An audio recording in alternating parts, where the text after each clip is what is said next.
So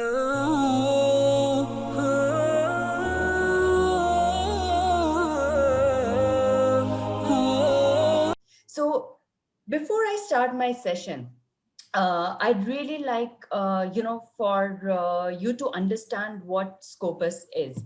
I think it's very important to understand why research is becoming important, why a database like Scopus is important, these days. So why is research becoming important? A couple of decades back, there was a lot of money, being spent on research, and there weren't so many researchers out there. But with time, all of this has changed. R&D budgets are now in deficit. There is a continuous increase in the number of researchers and the research output that are coming out. Emerging countries like ourselves, India, Pakistan, China, we've been growing tremendously over the last few years in terms of research. So, and our budgets have not increased. So because of this trend, the expectations have now become that when you do publications as researchers, there is an ROI expected. How much can you get back out of it? There's a faster turnaround, transparency, you're accountable for the money you are receiving. So all of these expectations are now starting to come in from the funding agencies and policy making bodies. And that's why now you hear, your governing bodies like HEC or other funding bodies and ranking agencies being really talked about, on a large scale. Everyone wants to be ranked, everyone wants to do better in the research landscape, right? Everyone is trying to maintain or keep their researchers within the institute. As researchers, you are trying to collaborate more, you want to do very good work, you want to publish in good quality journals.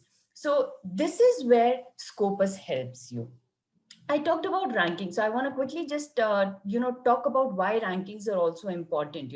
And I won't take too much time on this, because rankings are now very important, because how you fare in rankings, uh, gives the entire world an outlook how you are doing. When they look at your ranking, you attract more students. If you attract more students, your universities or institutes get more funding. That increases your reputation. So you have corporates also coming to hire from your institutes and universities. So overall, it becomes like a catch 22 situation where, improving your research improves your ranking, improves your reputation, gets more talent, gets you more funding, which helps you improve your research further. Right. And earlier, we could have universities saying, I'm the best. Now it is no longer like that. With databases like Scopus, it is very evidence based approach that is being adopted globally, right? Where they look at the different metrics which you are publishing in, right? So there are never just one particular metric that someone is going to look at. Nobody's going to ask you how many papers have you published, right? Now you get questions like, how many papers have you published in Q1 quartile journals by site score, right? In the first quartile journal. How many citations have you received in the top 10%? What is your field weighted citation impact of a particular paper? What is the H index of your institute or of an author, right? So there are several metrics which, depending on whether you're looking at an author, whether you're looking at a journal, whether you're looking at a university, whether you're looking at an article, right? Different metrics come into play, right? So it is important to understand the different metrics, and which is the metric that best conveys you, and which are the metrics that are relevant, because it's not just about what is the best that conveys you, but also, what other ranking bodies or funding bodies are looking at. So I will talk a little bit more about these different, some of these different metrics going forward in my presentation. But I thought it is important for you to understand that there are several metrics out there, which you as researchers need to understand and need to look at in the best possible way for you. And we will share all these details with you later, but you can look at this research metrics guidebook. This link is here to get a more detailed understanding of these metrics. So I was talking about, these ranking agencies, funding agencies around the body that use Scopus data. And some of them, like Times Higher Education, QS World Ranking, and I see a lot of Pakistani universities, participating in these rankings. So these ranking bodies look at Scopus as a database to look at how you're performing in terms of your research aspect. Now, let me get into the introduction of Scopus, right? What is Scopus? I've been saying Scopus, Scopus, Scopus, but what is really Scopus? So Scopus is the world's largest abstract and citation database. Now, this is basically a database that has abstracts coming in from 5,000 plus publishers. So we're talking about more than 24,000 journals, 230,000 plus books, which is then being curated to create unique author profiles, unique affiliation profiles of these 80 million plus items. Right now, Scopus then helps you in two major aspects. One is the discoverability aspect and one is the analytical aspect. And when I go into my demo session, I will quickly touch upon both these aspects. The discoverability aspect as a researcher, how can you look at what is happening in your field of research, who is publishing in what field, where have they been getting funding from, who has been working, which institute has been working on it, potential for you to collaborate, which journals are they publishing in. So these different aspects you can look at, who is looking at their work, the sort of views, whether they have any social media mentions, all of this as the discoverability aspect you can look at. From an analytical perspective, you can look at as an author, what are your papers which are listed, how are the citations you are receiving, who is looking at your paper, whether there are any social media mentions, all these analytical aspects as a researcher. As an institute, I can look at, how my institute is performing, how is it performing compared to my peers, who are my top authors, which is my biggest strength as a university in a particular subject area, who are my top collaborators, who are citing my work. All these different aspects you can address looking at Scopus. A little bit more about Scopus before I proceed, because I get this question very often: is Scopus basically looking only at the physical sciences? No, it isn't. Scopus is very in-depth in terms of its coverage. We are covering 300 plus subject categories. Rest assured, a lot of your social sciences is also covered, even arts and humanities, languages as well. We are continuously working to further expand our database, and that's why you will see regularly journals being indexed and de-indexed, looking at the quality. And that's one thing I would really like to emphasize, is that make sure journals are indexed when you are publishing, because we are very, very quality conscious. If we realize that journal quality is dropping, we discontinue journals from Scopus as well. And how you can look at whether a journal is indexed in Scopus or not, I will show it in my demo session. Right? So this is very, very important aspect, because you don't want to publish and then your work getting lost. Like I said, Scopus has a historical depth. You have abstracts from 1788 onwards, citations from 1970 onwards, and it is updated on an everyday basis. So when you look at your profile yesterday and compare it to today, and if you have published something, it will reflect. We capture articles in press. So Scopus is updated on an everyday basis, and we have good content coverage from around the world. And that is why these international bodies are looking at Scopus, because we make sure that journals from Pakistan are also being indexed in Scopus. So at the moment, there are around 55 journals which are actively indexed in Scopus. And when I say actively, that means they are in indexed at the moment, because there are some which have been discontinued. They could have been discontinued because of quality concerns. They could have been discontinued genuinely from the publisher end itself. So there are numerous reasons why journals are discontinued. Right? So always make sure whether a journal is indexed or not in Scopus. So I wanted to very quickly show you how Pakistan has been doing in terms of its publication output. You see, I've started this analysis from 1996, where there were only 918 publications coming from Pakistan. And you can see over the years, there has been an exponential growth in the number of papers being published from Pakistan, right? Last year, there were around 24,500 plus papers which were published from Pakistan. So this is what I was talking about, that, where our R&D budgets have not increased as, the way we have increased our publication output. So this is why it is very important for you to be, or it has become very, important in nature to be accountable for the funding you have been receiving, right? And there's a huge transparency aspect which is now being involved in this. So I think this is one thing I want to emphasize on before I jump into my demo session is that each of your work is very, very important towards contributing as to how the world looks at your country's research performance. When you publish something, that comes under your author profile, which gets curated into your institute or university profile, right? So the world looks at your university through your performance. And eventually, when I looked at Pakistan analysis, it is all your work, what you have published, which is getting curated to reflect as to how Pakistan is performing, right? So each and every single researcher is responsible and to ensure that you are contributing towards the research aspect of your country, for your institute, for yourself, right? Now, how do we go about it? Let me quickly now jump into my demo session itself.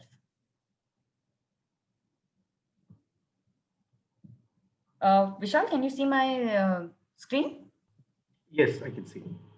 Great. So when you have access to Scopus, so Scopus is a subscription-based database. So when you have access to Scopus, this is how the login page looks like, right? You have document search, author search, affiliation search, right? And when I talked about ensuring your journal is indexed in Scopus, you see over here, you have search scope sources. This is where you should always go and check whether a journal is indexed in Scopus or not. And you can put in your title search over here. It lists down all the journals which are there along with the various metrics. And I will go into this a little later because I was talking about the sources aspect. That's why I jumped in over here just to show. Let me go in a proper flow now. Let's say you have published in a Scopus Index journal. Now I know that Pakistan is doing a lot of research in heat transfer. Heat transfer. All right. Now I have several options over here. But for the moment, for just looking at what has been published in the field of heat transfer, I will select article, title, abstract, and keywords, and I will search. So you see, I have around 332,000 results with the term heat transfer that have been listed. Now, if I look at my left-hand side, if you look over here, I have access type, whether it is open access or subscription based. I can see over the years what the publication trend has been, right? So you see, you've been increasing your, the overall publication has been increasing in this field. I can look at who the authors are in this particular field. Which subject area are they coming under? So primarily under engineering, physics and astronomy, and so forth.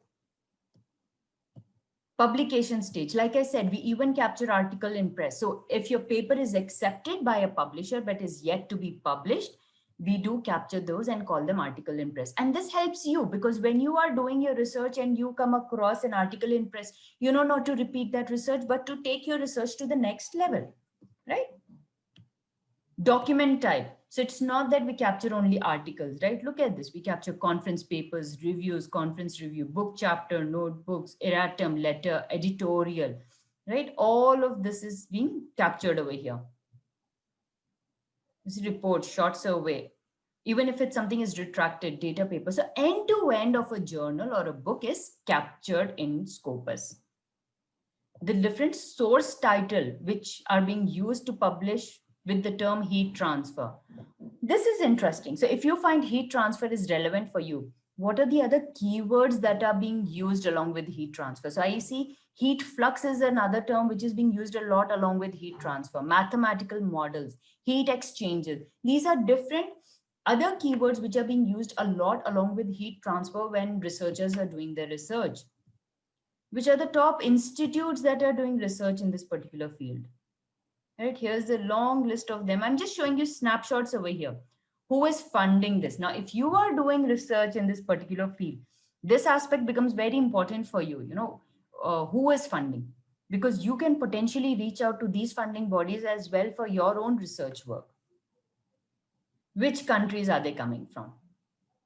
Source type and language. Now, language aspect is interesting because, we do cover 40 plus languages, but the mandate for a journal or a book or a conference to be indexed into Scopus is that the abstract has to be in English, right? So without that, we will not index journals into Scopus.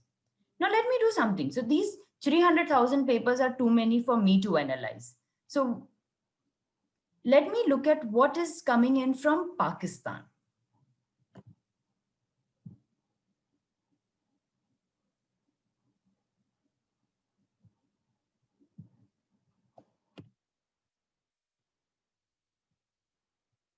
So I have around 3,000 papers which are being published from Pakistan on the field of heat transfer. Again, I have taken a very random topic, heat transfer. I could have taken something in social sciences. I could have taken something in medical sciences. I could have taken something in physical education.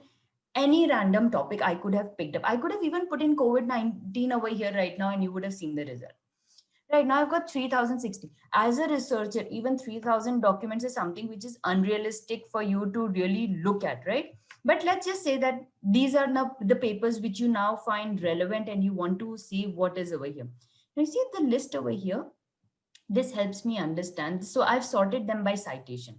So this gives me the title of the paper. Who are the authors? Which year was it published in? Where was it published? And how many citations it has received? I can also look at the abstract over here. So you see heat transfer. I can click on full text over here, irrespective of whether it is an Elsevier journal. It could be IEEE, it could be Springer, it could be Nature, it could be Taylor and Francis, irrespective of the publisher. It gives you the option to click on full text, takes you directly to the publisher platform. If you have access to that full text content, it will open it up for you, or else it will give you whatever the TNC for the particular publisher are. So what this helps is it helps you save time. You don't have to go to individual platforms and search for content on heat transfer. It is a one-stop platform for you to do all your search on, right? Let me click on this. Let's explore this a little further. What is happening over here? So if I expand this further, it gives me more detail where this paper has been published. It gives me all the author names over here along with their affiliations, right? It gives me the abstract along with the keywords that are being associated. It gives me keywords in the engineering control term, uncontrolled term, main heading, empty drug terms, geobase. So all of these are also, 1 minute, wait. Okay. All of these are also being captured over here. CAS registry numbers, funding details, who has funded this particular, along with the ISSN number and SAVEL topic prominence, right?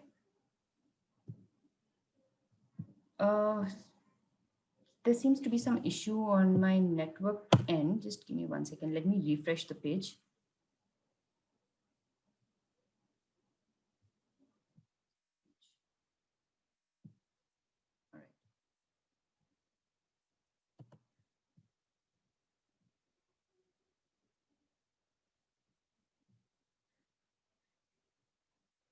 Yeah.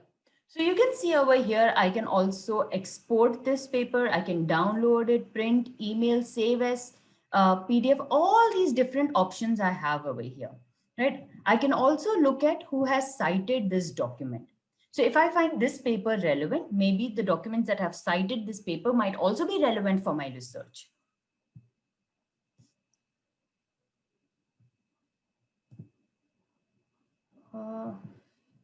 I don't know, there's something wrong with my network. It's again and again. Let me just leave this page for the moment. I'll show this in another aspect. Let me look at another thing. Now, I want to identify who can I potentially collaborate with.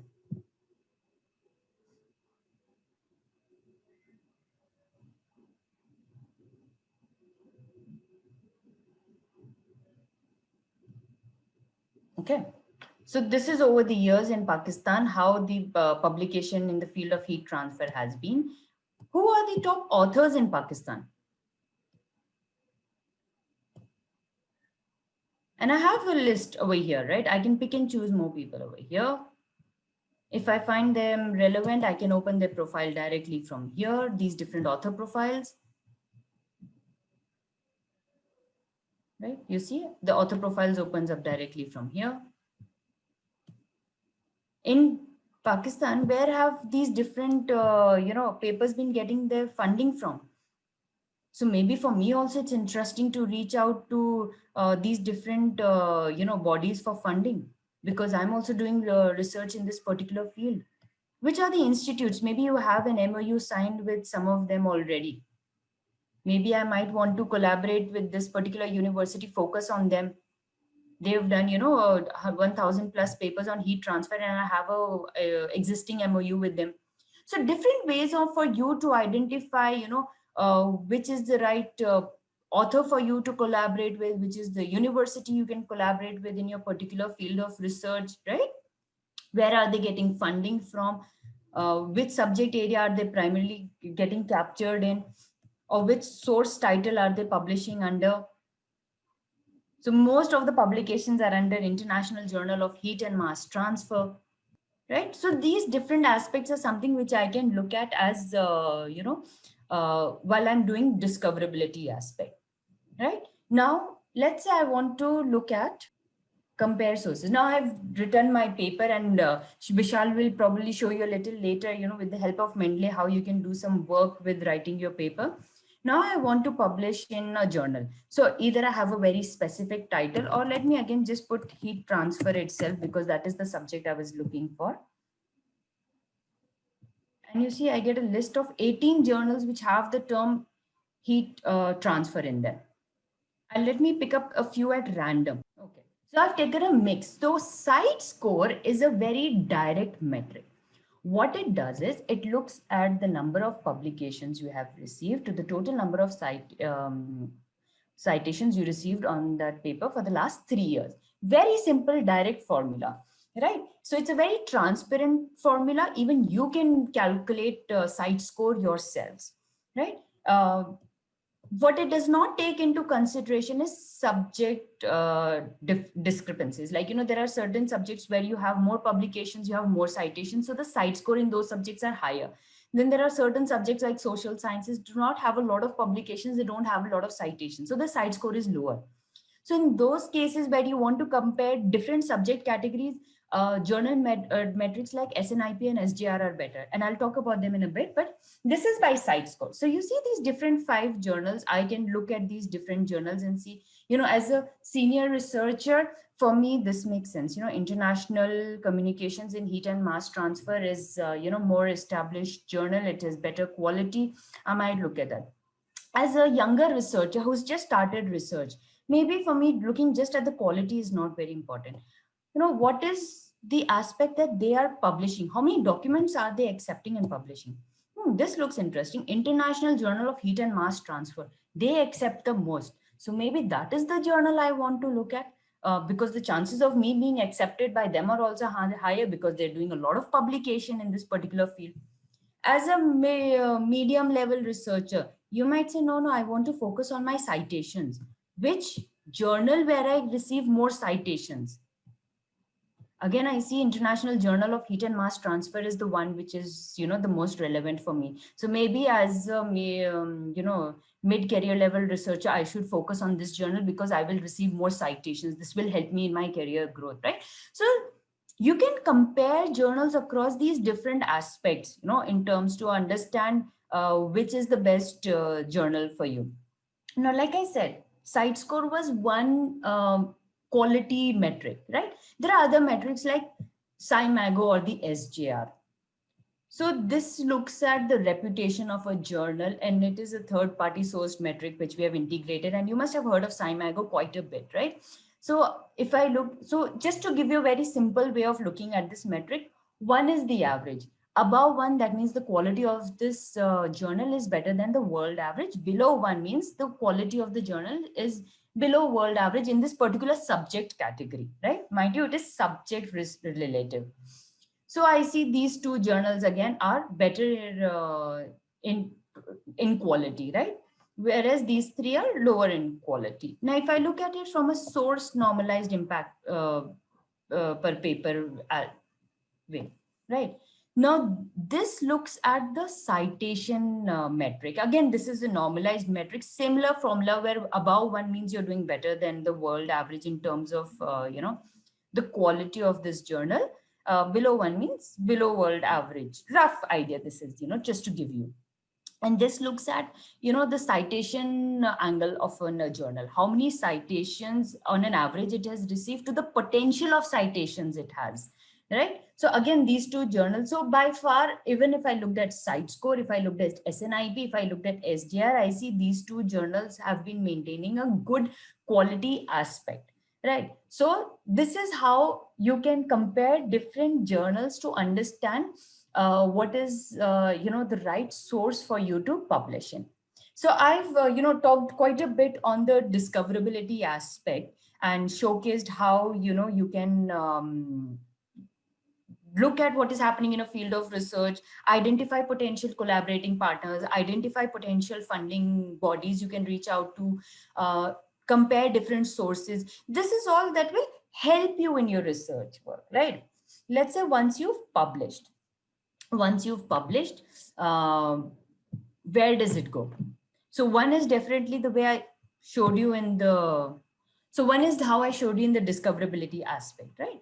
So let me now show how an author profile looks like, because like I said, what you contribute, creates a unique author profile. Even if you have published one paper in any Scopus Index journal, a unique author profile is created, right? So I'm taking one of your authors. So you see, I have org ID also over here as an option to search with, and I'll talk a little bit about it once I go into my search. Let's open his profile. And you can do any search, even if it's one paper. This is how an author profile looks like. You have your author name at the top, the university, the Scopus ID, connect to org ID. You can view the Mendeley profile, edit profile, set alert, save to list. Now, I didn't talk about this at the beginning, but you have the option of logging in. You see TK over here, that's my name. If you log in, you can actually follow authors. You can follow, a certain research term. So every time there is a publication under this author or under a particular affiliation or under a particular research work you are doing, you get an alert, right? Or you can save to list. All of these different options are there. You can look at this author's publication and citation trend over the years, how many publications he has done, citations he has received, and H index, right? All of these details are over here. Now, Vishal had talked about field weighted citation impact, and I will show a little more about that. What I also wanted to show over here is we've got the most prominent topics that we have identified, and we've looked, and these are not the most cited topics. No, these are the most picking up topics, right? So this is something which is picking up in a global level. So we've identified around close to 96,000 most trending topics around the world. So you can see his contribution in these particular topics also, right? So the list of all the papers he has published, the list of all the documents that have cited him, list of all his co-authors, and this is the topics I was talking about. Like I said, this is a very, very unique and interesting aspect because this shows two things. One, whether it is one of the most prominent topics, and because it gets listed over here, so anyone doing research in these prominent topics, your name gets reflected over here, right? And they can look at what your contribution is. So this boosts your profile up, right? It shows you the field weighted citation impact, which I talked about, or which Vishal talked about, is the quality metric, which is a normalized metric where 1 is the world average. And if I say a field weighted citation impact of 2.37, that means The quality of this particular topic is 237 times better than the world average in terms of its in terms of quality, right? So now there were a couple of questions in terms of author profile, and I think this is very important because what happens, let's look at Professor Hayat itself, right? He would, before Quaid-e-Azam, he would have been with some other university. Now, what happens sometimes, because we don't know whether it's the same professor or the same author, different profiles get created. Now, you need to ensure that your profile is comprehensive. There are a couple of ways you can do that. One, if you have an org ID, you can directly connect your profile over here through connect to org ID. Other option is you can look at potential author matches over here. If there are different profiles which you create, you look at and verify the papers, you can merge them through here. Or the third option is edit profile, right? You search for your different papers, you list them down and you get them all under one. What happens if you don't make sure your all your papers are under your one single profile? Your papers will be scattered. If someone is looking to collaborate with you or you're looking for career growth, they will look at any one profile of yours and say, no, no, this person has only these many papers, only these many citations, right? It becomes a missed opportunity for you. So you have to make sure all your previous affiliations, wherever you've published from, are also captured. All your different affiliation names that you have used. Let's say at some point he used H. Tasawwur. Sometimes he used Hayat T. Sometimes he used Hayat Tasawwur. All these different name formats need to be captured. You see over here, all these different name formats you should make sure are captured, so that in case you have published in, depending on the journal, there are different requirements. Make sure all your different name variants are captured in one profile. You see he has published under these different university names. Make sure all your similar profiles are also captured, so that when I look at his profile, it shows me a comprehensive picture of this particular author and not just, you know, a small overview or part of the picture. So if someone is interested in doing research in his subject category, you see, he is an ideal person for me to reach out to because his profile is complete. I see he's doing a lot of work on these different aspects. So this is how the world views you. Anyone who has access to Scopus can see all this about you, right? So it is very important for you as authors to make sure your profiles are complete. If your papers have been missed out, you make sure you edit your profile, get it corrected. If your papers have, you know, gotten tagged by a mistake to someone else, make sure your profile gets corrected, right? So make sure your profile is comprehensive. It reflects your complete research work, all right? Because that is how eventually the world will look at you. I can do further detailed analysis on this author output also, right? So if I go into analyze author output over here, I can see which journals he has been publishing in. And the list of all the documents also which are being published in those particular journal. They're mostly in the form of articles, then reviews, erratum, conference paper, book chapter, book over the years, right? By subject. Again, I cannot emphasize enough. Even if you have one paper which is in a Scopus Index journal, your profile is created like this. All this analysis you can do with one paper also. You can look at his H index. How is it calculated?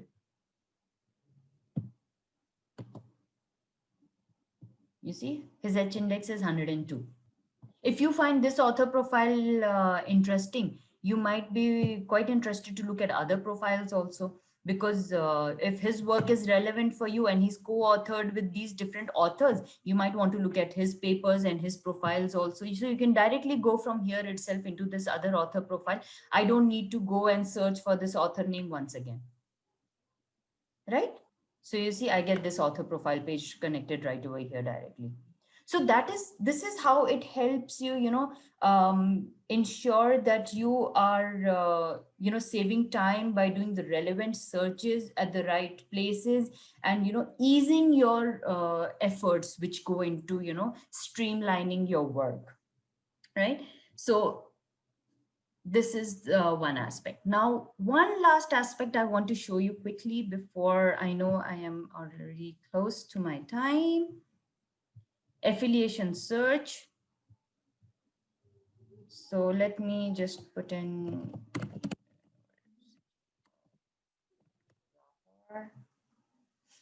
So you see in the drop down, I get all the different universities.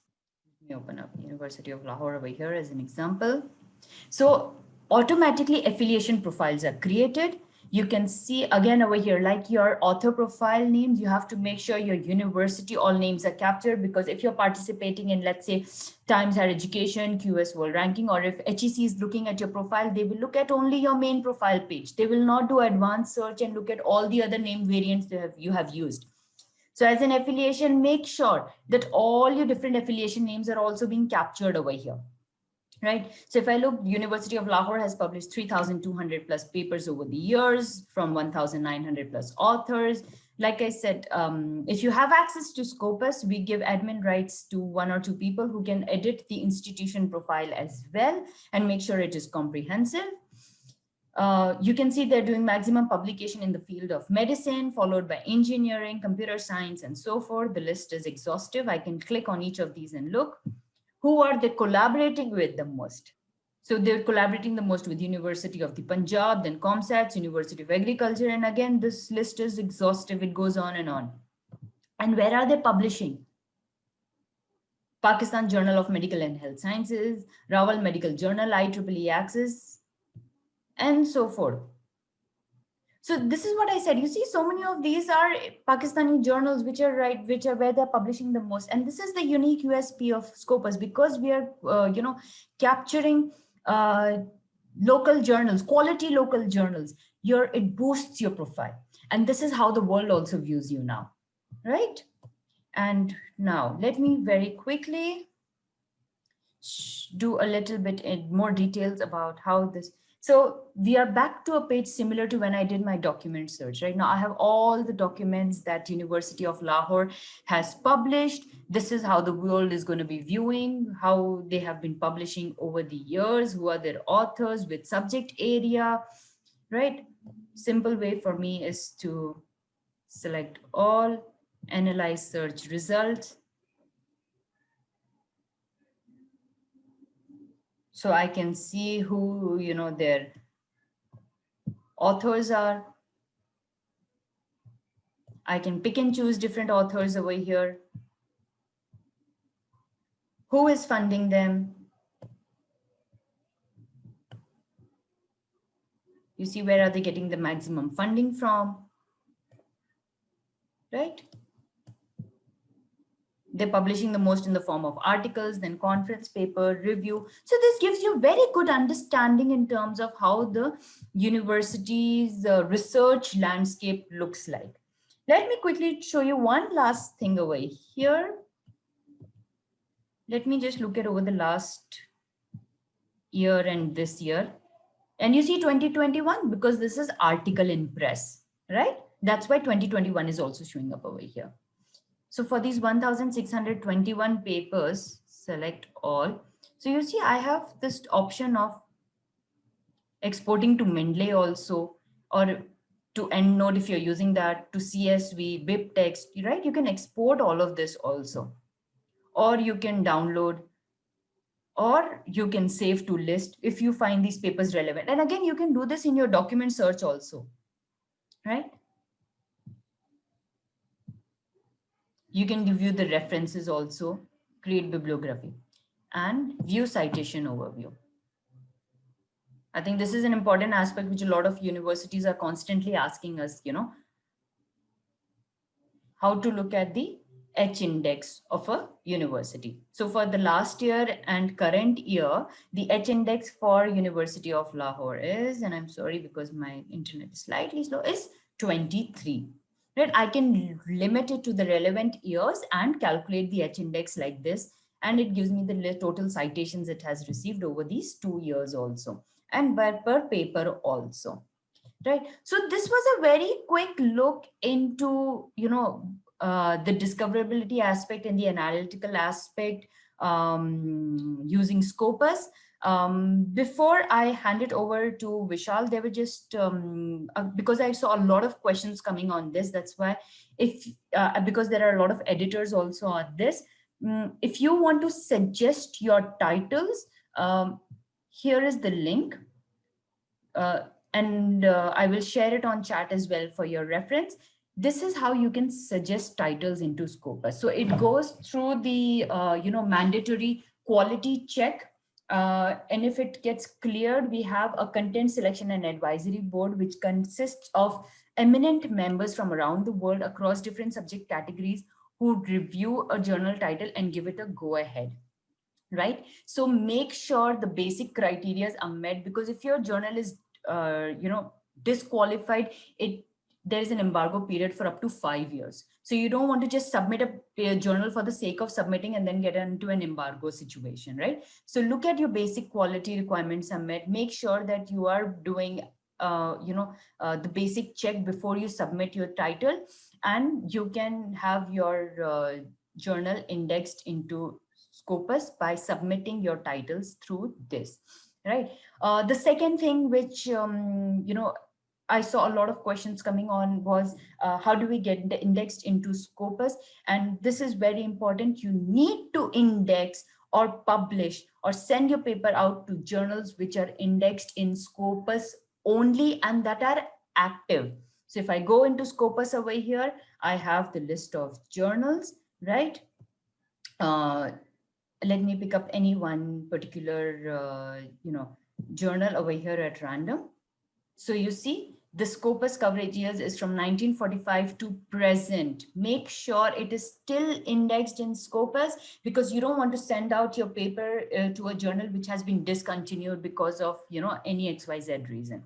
Right. And for this particular journal, I can see the different, the metrics that I was talking about: site score, SGR, SNIP, how site score is calculated, these different aspects. Scopus content coverage details also, how many papers have been indexed from this particular journal over the years, right? So all these you can do for every particular journal. So make sure whenever you publish, you are sending out your paper into a journal which is actively indexed in Scopus. All right. In case you do not have access to Scopus, you can go to Elsevier's homepage and you can download the list of discontinued titles also from Scopus, and the source title list also from that is in Scopus. Although there is some delay in this list because this is uploaded, around twice every year. So the best source is definitely the Scopus source page, but you can always do this as a secondary option if you do not have access to Scopus. So I will stop here now. I think I have taken quite a fair share of my time, and I've tried to, touch upon every aspect, and I'll be happy to answer, your questions through Q&A, and I'll let Vishal take it. There are a lot of questions. I think we should answer them right now so that we maintain the continuity. Okay. So I have actually listed down a few common questions. So first, very common question is, how do we know that a journal has been discontinued? Because it often shows that it is still present, or sometimes it shows last year. How do we confirm, say by confirmation that a journal has been discontinued? So thanks everyone for that question. Like I said, if it is discontinued, it will no longer show present over here. That's one aspect.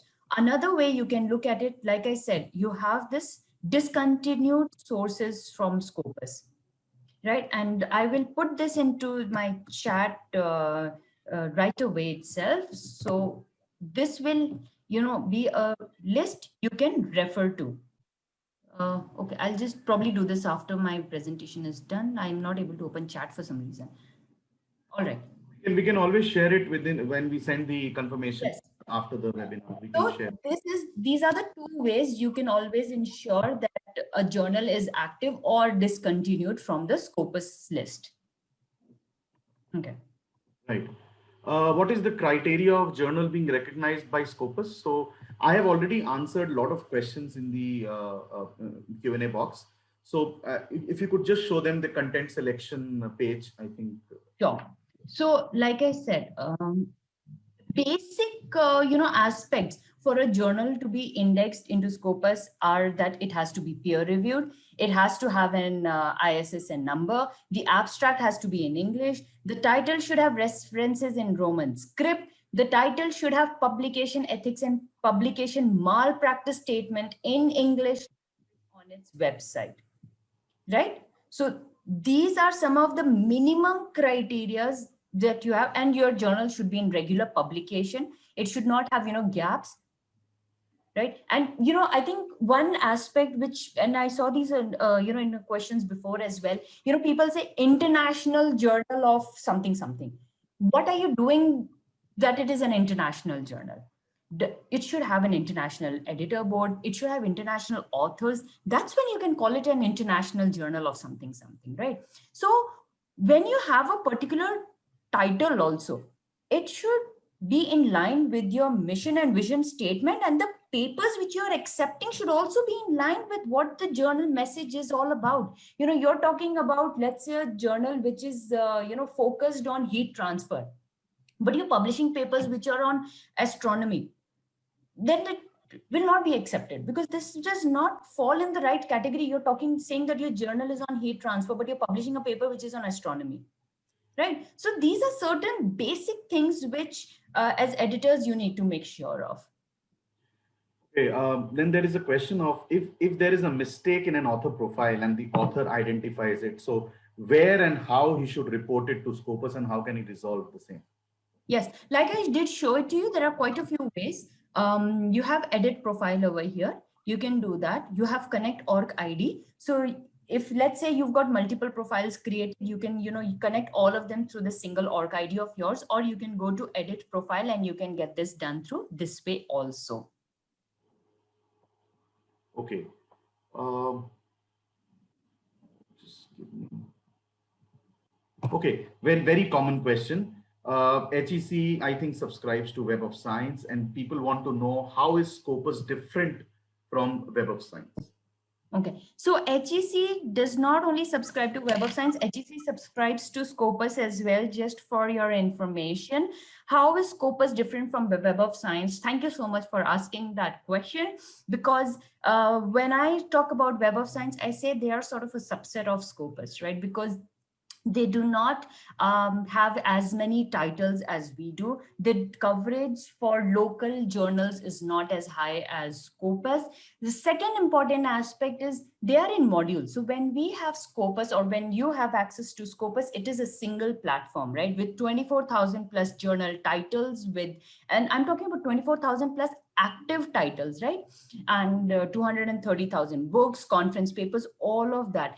All of this is quality content. We are not putting them into different categories like emerging module, and there is no quality metric associated with it. No, every journal which is indexed in Scopus has the quality metric of Sitescore, SDR, and SNIP associated with it. We index it only if it's quality content. We are not creating a false image, right, for journal being indexed in our database and not really being there.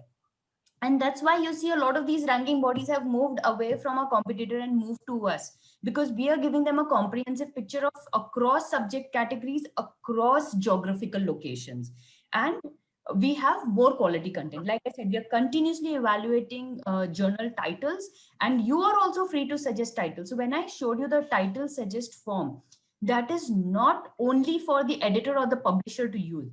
If you as an author feel that there is a journal which is of very good quality aspect, you can also suggest titles, right? So anyone can suggest titles. It's not that only the publisher or the editor can suggest titles. Can you explain a little bit about Q1, Q2, Q3, and Q4? Quartile 1, quartile 2. So, I was talking about these different metrics, Sitescore, SGR, SNIP. So what we've done, just to ease it up, when we saw that, the top 25% of the journals by Sitescore, we call them Q1, because they have the highest Sitescore, or the highest SGR, or the highest SNIP. So they are called Q1 quartile. Similarly, the next range of the next 25% is called Q2. So usually, when there are more seasoned researchers or more established researchers, they are focused more on quality of the journal. They want to go for very high quality journals. So then they focus on Q1, Q2 journals. But if I, let's say, talk from, ranking agency perspective, they are not looking at these quartile, they are looking at whatever is being indexed into Scopus. So again, depending on who you are in your researcher phase, or who is the funding body or the ranking body, they have different criteria, and that's how we break it up into different quartiles for your understanding. Vishal, next. I think regarding Scopus, there are we've probably answered almost all questions. Like one question which is very common is, tell us something about predatory journals, and how do you identify predatory journals, or can Scopus help us in identifying predatory journals? So if you can say something around that. Yeah. Okay. I think predatory journal is, something unfortunately has been coming up a lot in South Asian and Southeast Asian region. And Scopus is continuously on the lookout for predatory journals, And there are a couple of ways how we identify predatory journals in Scopus. One is, we've got algorithms running in the background to look at, continuously the journal quality. That's one aspect. The second way that we're looking at it is, if there are outlier performance all of a sudden from a journal, right? Let's say a journal has been publishing around 80 to 90 papers in a year. All of a sudden it jumps up to 2000. Immediately it comes into our evaluation category. So when a journal is flagged, it doesn't mean that it is discontinued immediately. What we do is it goes into our evaluation or re-evaluation list, right? So these lists get, and the third way that we really rely on as well is the researcher community themselves, because you are on the ground doing a lot of research. So you know whether they are predatory or not. If you come across a journal which is predatory, we are definitely banking on your feedback to let us know that, this journal has become predatory. Because what happens, a lot of journals, they come up as good quality and then they get bought over by other publishers and then they become predatory in nature. So your feedback as researchers is also invaluable for us. Every single person who gives us feedback is looked upon with the utmost sincerity. Nothing is, pushed aside. Every single feedback is looked at with the most important way, that yes, this is a feedback which has come back from the researcher, we need to look into it. So that's how stringent we are in terms of our predatory journals. And again, to ensure that when you are publishing your paper, like I said, make sure you go into Scopus source list and discontinued list to make sure that it is still there in Scopus. And another way, if you're still a little unsure, I showed you how a Scopus, how a journal homepage looks like, right? Look at the general trend. How many journals have they publishing? How many citations have they been receiving? There shouldn't be any major changes happening all of a sudden. So if you are seeing a very consistent performance and this SNIP, SJR has been more or less stable or has been growing as it should be, nothing, all of a sudden jumps and nothing peculiar is happening, those are safe journals for you to look at.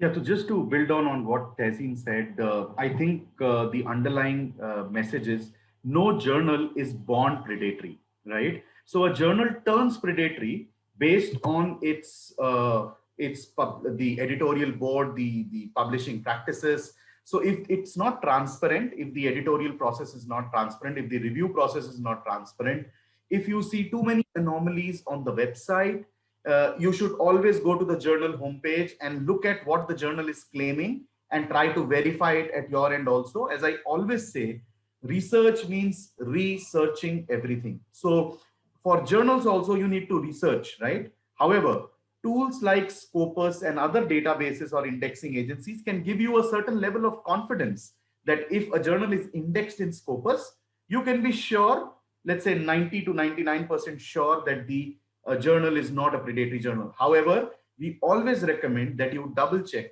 go onto the website of the journal, look at what the journal is claiming.